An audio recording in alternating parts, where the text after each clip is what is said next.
عیسی پر از روح القدس از ساحل دریای اردن برگشت و روح القدس او را به بیابان برد. آنجا شیطان در دوام 40 روز او را می آزمایید. عیسی تمام آن وقت هیچ چیز نخورد و در آخر سخت گرسنه ماند. سپس شیطان به او گفت: اگر تو پسر خدا باشی به این سنگ فرمان ده که نان شود. عیسی جواب داد: نه، زیرا در نوشتجات گفته شده است که انسان نه فقط با خوردن نان زنده است.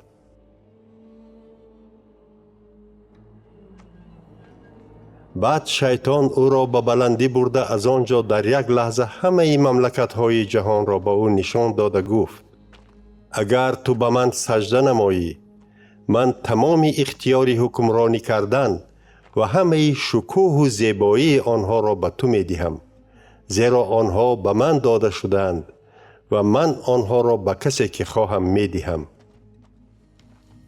عیسی به وی جواب داد: در نوشتجات گفته شده است که به خداوند خدای خود سجده نمایید و تنها به او خدمت کنید.